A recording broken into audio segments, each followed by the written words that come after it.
love that. I don't know why. It's like, I feel like that should be my hype music wherever I go. But anyways, hi, I'm Melissa Peralt with Keller Williams Metropolitan, Concord, New Hampshire, serving central New Hampshire and the Lakes regions and the mountains in New Hampshire. And I'm here with one of my bestie friends.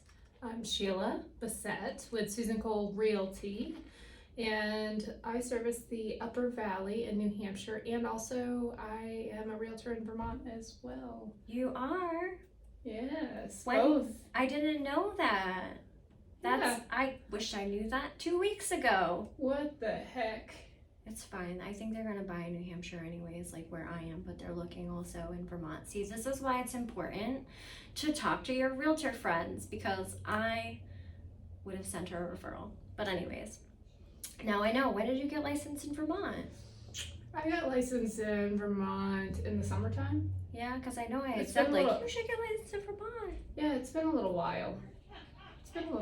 But yeah, so I'm looking for some Vermont clients too. That's awesome. That's good to know. So we're starting out today. We wanted to do some podcasts, some videos of us and what we have to offer, and maybe some funny stories, give a little bit of humor. My friend Melissa here is a stand-up comedian as well, so I figured maybe she could bring some lightness to the room. Don't get her wrong. She's very funny too.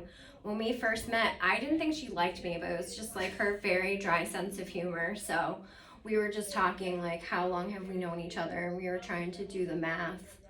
I think we narrowed it down to 2015 when we met, because it was before I bought my house.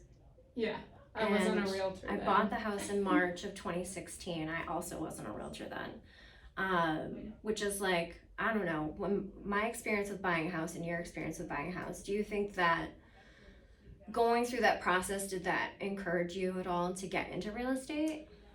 It did. I had always wanted to get into real estate for the longest time because I love houses, and I love helping people because I'm a nurse as well, a registered nurse as well. But if I'm being quite honest, we looked at quite a few houses, and some of the agents we looked at with the listing agent, I thought, you know what, if they can do it, I can do it. Like, I could offer a better service. Yeah. Which, I'm not trying to be rude, but you know, it does matter.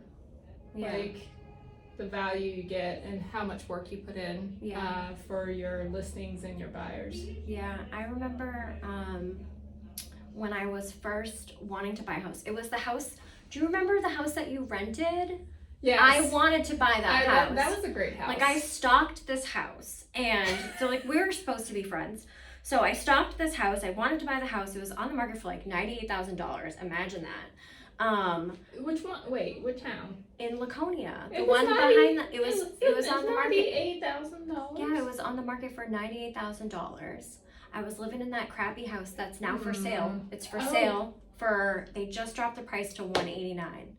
I don't know if the foundation's still caving in. Oh my gosh. But either way, sorry. Probably. Look for that in the disclosure. Derailed. Disclosure. I should be, if it doesn't say it in the disclosure, you heard it from me. The foundation was caving in. And it had tons of mice. Reach out to Melissa for that address. But I remember I wanted that house so bad. I would like go for a walk and I would stalk it. And I had a customer when I worked at the dealership who was a realtor, and I was like, hey, and I showed her the house. I was like, I'm really interested in this house. Mind you, I had a good job. My husband had a good job. We had good credit. And she just looked at me and said, call me when you're pre-approved. Yeah. Like, she wouldn't even like show me the house. She didn't recommend any lenders to me. She didn't anything. Yeah. So what did I end up doing? I ended up going online and doing a mortgage application. And then that lender ended up giving me a realtor. So that realtor lost out on that opportunity just because she wasn't willing to take the time to give me the attention that I needed.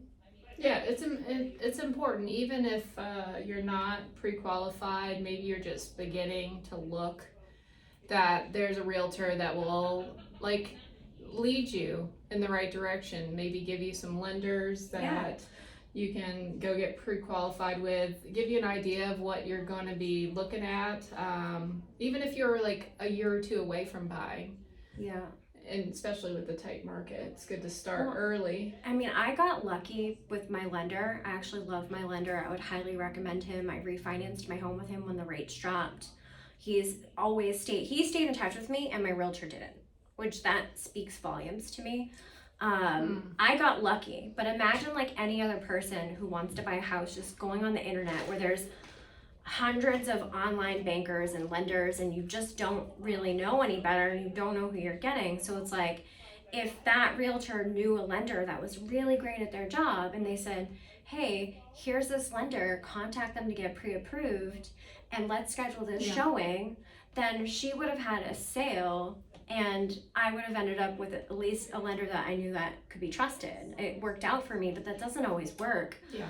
I get a lot of people who are pre-approved already, and I can say a lot of the times I would rather them not be pre-approved already because I end up having to like backwards explain all of the information that they didn't get properly from the lender, or they get somebody that doesn't communicate well, they don't respond, they can't get appraisals done on time, which if you don't know anything about the buying process, I'm probably talking over your head, so I'm sorry. But it's just, yeah. So I wanted to buy that house. Sorry, I'm going to go back to that. I wanted to buy this house, and I was pre-approved for more money than the house. As soon as I got pre-approved, the house had gone under contract. It was a nice house. Yeah, so I was super sad. So I had to look for a different house. But everything happens for a reason, right? And you don't get the house that you thought that you wanted because there's something in the universe for you. And I remember that I met the owner of the house randomly, and they told me a bunch of stuff that was wrong with it. And but that's another reason why you get pre-approved right away, because if you wait, then you could get pre-approved and you could miss out on the property. That was what I was going to get to on that. But then Sheila ended up living in that house, right? How long did you live there? I don't know. Definitely over a year. We like to move around a lot. We were renting all the time, and we would move. I think we thought when we were renting it was too expensive for some reason. Then we moved into like kind of like that townhouse condo place for a little while, but there was some issues with that house, which is part of the reason why we moved. There was one bathroom and like 3 kids and 2 of us, and the bathroom had some like black mold that would grow. I think you lived there after the townhouse, didn't you? No. Oh gosh, my timelines are so off. Do you know that house is torn down now? Oh, you're talking about that one? See, now I was totally confused on which house you're talking about. I'm sorry. Yeah, the you're one talking about the post office. Yeah. I wanted to buy that house. It was nice. And then you lived in it. It was nice because it had 2 separate areas and a full kitchen on the other side. My dad was able to live on that other side and have privacy. Yeah. Not enough privacy. Not enough privacy, yeah. I live with my mom now. It's rough. 6 people, 3-bedroom house, 1 bathroom. It's a whole situation. Not every realtor lives like this glamorous, fabulous lifestyle, especially when you're starting out. What do you mean? What about that Mercedes you drive? Oh yeah, the imaginary one. Barbie pink, just the way I want it. I don't think I would ever own a Mercedes. I think even if I like made it big and I was selling like these luxury homes, I think I would still drive a Nissan Rogue. I don't know. Is that bad? Maybe you should upgrade a little I'd bit. still shop at Walmart. Maybe at least like a really nice like pickup truck that's at least 60 or 70,000 to buy or something. I wouldn't mind maybe one of the cars, like, because my car does some of the like self-driving, but you still have to like really hold the steering wheel and it's tight. I think I would get one that like did more of the driving for me, just because of how much I drive. Covering all the areas that I cover. Yeah, that's one of the things that I like, but is a drawback to real estate. Like, you're driving all the time. But the good part is you get to know all the areas, and I like to know all the like back roads and all of that. So I really enjoy that part. Get to see some crazy wildlife in New Hampshire sometimes. Absolutely. I saw a wolf one time and it made me want to get a dash camera. You too? Yeah, and Dan's like, No it way. probably wasn't a wolf, it was probably just a coyote. And I was like, time- it was a wolf. You saw a wolf? Me too. I saw one in Wilmot. Yeah, it wasn't in Wilmot, but still, I could see you seeing one there. So Dan and I both saw it, so we're not crazy, but it was like one of these magical things where it crossed the road so quickly. You were like, yeah. that was a wolf. You wish Wasn't that you a had a wolf? dash cam to capture all the things that we see when we're on the road. I mean, Oh, that's something about us. Both of our husbands are named Dan. yes, our husbands are So- both named Dan. I always forget about that. I don't know why. I never forget. Like I know that. your husband's name's Dan, but I never think like both of our husbands' names are Dan. Every time I say Dan, there's been time like at the beginning when I first got with my husband, I accidentally called your husband, and so then Oh, that's funny. so then my husband Dan put in my phone, and it's still like this. It says Dan, my husband. Dan is husband Peralt in my phone. No, I because there's don't- other Dans. I don't know why his name is husband Peralt. Like I'm sure I could change it, but like when I I'm like Siri, call husband, and they're like husband Peralt, and then it calls him. So apparently I need his last name. I have multiple husbands. My phone thinks. So that's something that's cool about us too. Besides our husbands have the same name, is like they are very supportive Yeah. of our career choices. Yep. Just last week I tried to do a Valentine's Day mailer, A Valentine's what? like day mailer, Oh yeah. and then I'd put lollipops in it. I saw the picture. The Dan post office. Dan was like He sitting loved there. it. He goes, I love doing this mind-numbing activity, and I was like, great, I do this all the time. Say, I got a job for you I that have a- doesn't pay anything. Yeah, $0 an hour. This is what it looks like. But he did it. He did it so I could cook dinner. He repackaged all my envelopes and slowly peeled all the heart stickers off for me. It was really sweet of him. But yeah, Yeah, I think my Dan would do pretty much anything for me, but I'd have to give him lots of direction. yeah. I didn't have to really give him direction on that one. It was pretty easy, but I don't think that I would give him anything else. I wouldn't give him anything computer related to do, even though he uses computers and stuff at his job. No. But I still wouldn't ask him to put a contact in my database or I think create a social media video. Yeah, right. He doesn't even know how to use social media. I think we're similar in the way that we're the boss. Yeah, we are. It's a lady thing. It's a boss lady thing. It is. Which is why Maybe it's a Dan thing. maybe it is. But I'd like to think we're extra special. Yeah, we are. So I was wondering, what was one of the most surprising things that you learned about real estate when you were first getting started, or what is something that is something great, and then maybe something not so great that you learned about real estate when you're first getting going? I think that it was just learning how to look at it as a business and not a job, because I always had a job where you went to your work, you clocked in, you punched in, and you worked, and and then maybe you got a lunch break and then you went home. Maybe. Or I just shoveled food down my face while customers talked to me. And even though I was always a commission-based job. Did you tell them what you do? Oh, I used to be a service advisor. Service advisor. So she in worked with automotive. almost all men all the time. Yeah. That carried tools around. It was a total sausage fest. It was just Easy, girl. testosterone everywhere. I swear it rubbed off on me, and it's taken me 3.5 years of not being in automotive to I think finally find some more femininity in myself. I have to put my makeup on every day, and I try really hard to be more feminine, and I don't know if that's also real estate related. I know I don't look it today, but you definitely got the lumberjack.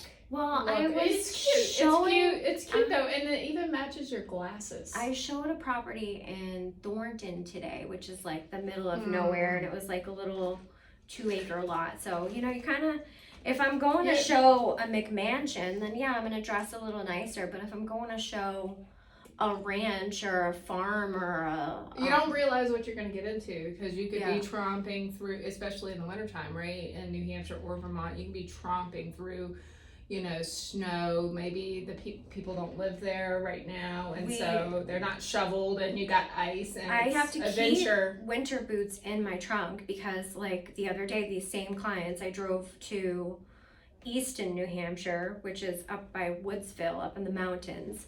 The driveway wasn't plowed. There was snow up to like probably like halfway up my shin, and I had wore cute boots. Like, I wore cute boots, I dressed cute, and I regretted it. Luckily, It didn't work out in your favor. No, I had to put on my winter boots. I had to plow my car into the non-plowed driveway. My client's car is like this teeny tiny little Honda Insight.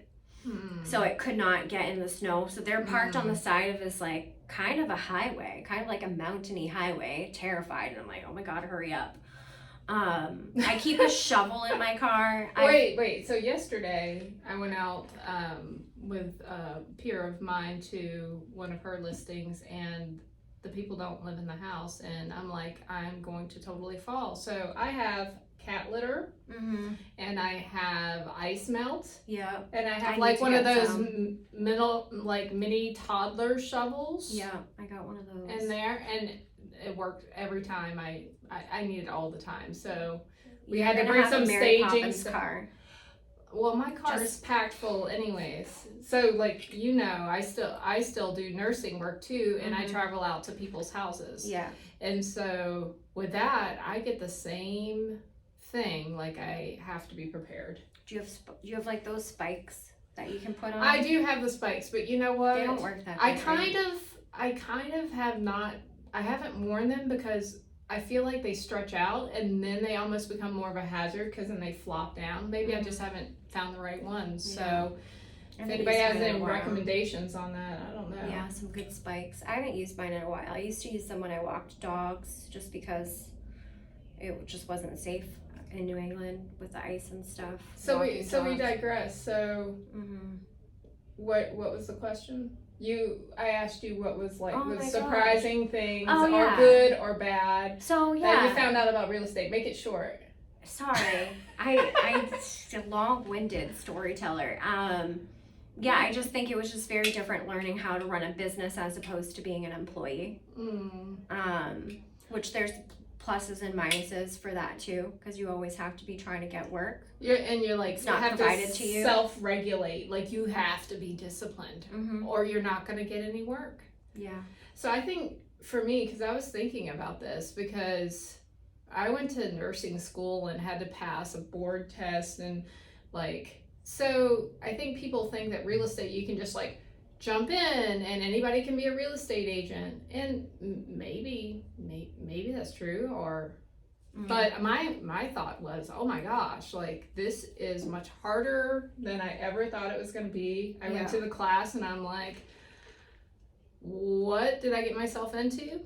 And then taking the boards, I was like, oh no, math, no. And then I'm not good at math. And then like the state requirements for like the continuing education is really, I think it's more than nursing.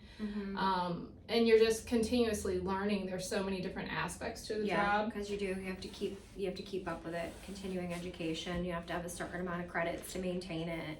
It's interesting because I feel like you have to know everything, but you have to make sure you tell people that you're not an expert in it. Yeah. So you have to defer and deflect. Let me get you hooked up with that lender who can answer those questions for you. Can I do a short-term rental in this town? And like, even though you're qualified enough to read a zoning ordinance, you're not supposed to be like, this is the zoning ordinance and then say it. You just have to tell them how to find the zoning ordinance, because if you're the source of the source, then and it's wrong or you're wrong, It's on you. that's a huge liability, which I always want to help people all the time, right? So I'm always like doing probably more research than I'm supposed to, or giving more information than I should. Bad know. news. You're gonna get yourself in trouble. Well, I always send paper copies of everything, and I always say my interpretation is this. Please contact the town. Please, do this research on your own. Maybe you're with an agent already. So, but if your agent is doing that, it's because we're required by law to defer you to the source.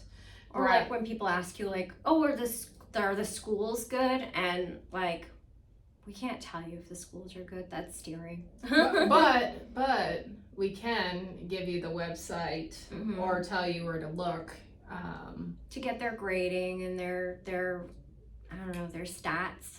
I'm not a stats person. Don't ask me market stats. I don't know them. I'm never gonna memorize them. Come on now. It's just not my thing. I'm people's. I'll give me people's. You're people focused. Yeah. That's something else with the people focused is like it's really important for your agent to know the community. Yeah. Because say you're coming from, I don't know, I'm from South Carolina originally. Say you come from South Carolina and you don't know a darn thing about the area. Well, it's important to know the good restaurants. It's important to know the community resources and handyman, electricians, or like plumbers. maybe the little nuances like the road maintenance. Yeah. Maybe a little. There's no place in the city to go to look for that. Sometimes, like one time I had a client that was interested in a property, and the property was on private road, but everybody that lived on the road, the town had been maintaining the road, even though it was a private road. Oh, really? Well, finally the town, and it was in the paper, it was in the local paper, and me being a local, I'm telling my client, right now the roads are being maintained, even though it's a private road, by the town, but here's the deal. The town is fighting it, and if the people in this private neighborhood want them to continue maintaining the town, they're going to make the people in the neighborhood pay an assessment fee of like $2,000 each. So because I live in Laconia, because I read the Laconia paper, I was able to give great paper, by the way, that client information that would be pertinent to them deciding whether or not they'd want to buy that house. Like, I don't know anything in Enfield besides you live there and Dan lives there. So and GPS gets me there. If you watched, at this point, thank you, because I know we're rambling a little bit, but we both lived in Laconia, just to give background. Yeah.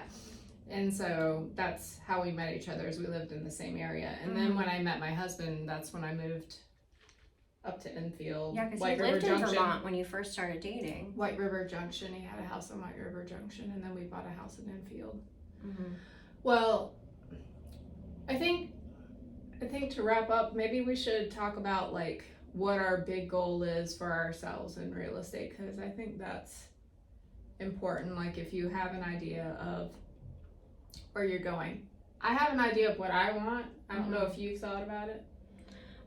So I mean, I have really big like long-term goals with real estate. I want to hear I want to hear like the magical like unicorn, my perfect unicorn life in real estate. Your unicorn dream. Well, I love teaching, and I love helping. I didn't know people. that. Well, I know. Because I just like telling people how smart I am, and I just like telling them all the things that I know. She's so smart. So I would really love to become like a real estate trainer. Oh, really? Or a coach of some kind.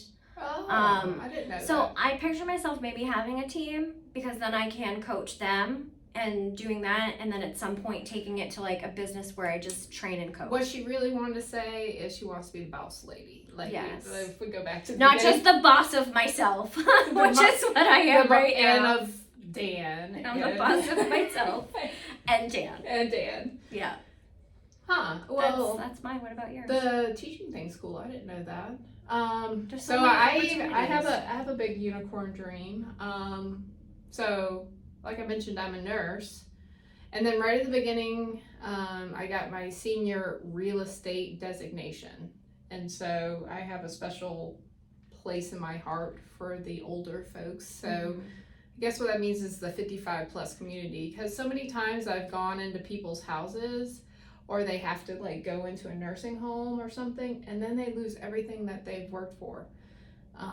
That might not be true for people that have done really well financially in their life, but even like the middle class people, they have to sell their house to be able to go and have care somewhere. And it all goes to that. Right. So I got my senior real estate designation, hoping to specialize that and educate seniors on, you know, empowering them. And so, but then my big unicorn dream, if I'm thinking about it really, which I haven't told anyone this, I don't even think I've told Dan this, is to develop a senior community that is self-sustaining, or affect the community in such a way that the community starts to take care of one another, and that we really start to value older people again in our culture. And you know, maybe people wouldn't have to go into assisted living or a nursing home if we had it set up for them. So they to take care of one another. Age with dignity and also, you know, there's a lot of older people that they don't have a job anymore and they don't feel like they have a lot of value, but if they're caring for another older person or a friend of theirs, it gives them value and it gives them purpose. So I'd like to set up some kind of like self-sustaining community, that, which I know there's assisted livings, but not that you're giving, but that's still like a not that you're giving somebody money, that they choose to live there and they have their own home and they have their own freedoms and liberty, and they are not made to feel dependent upon others, that they're empowered as an individual. So that's my unicorn. That's my unicorn dream. That's a very nice dream. I think that like what people do for their first designation says a lot about them. I only have one designation so far. Just so you guys know, designations are not easy to get. It's a lot of extra training and money and testing. I got the At Home with Diversity. Oh, I didn't know that.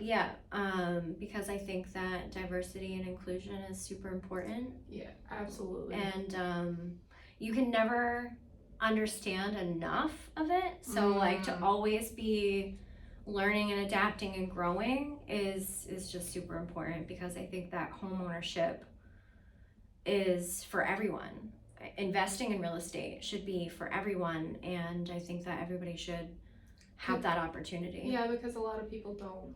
If you don't come from a family that has owned property, there's so many barriers. And they may not understand it. They may not even understand money and investing on that level. So I just like to bring that to people. I think we have the same goal. We want to empower everyone around us. Well, and that's like part of educating, is I want to help other people become good at doing real estate as well, you know, so that the industry as a whole is better and has quality agents helping them. Because I think that when everybody's better, we're all better. I knew we were friends for a reason. Yeah, we are. So this is our first podcast. I hope you folks have enjoyed it. And this is my love, my one of my bestie friends. See, you can be a realtor and you can be friends with another realtor at another brokerage. Crazy. I know. Well, you know, when I go home, Melissa, no, just kidding. She doesn't. All right, we'll see you next time. Bye. Bye.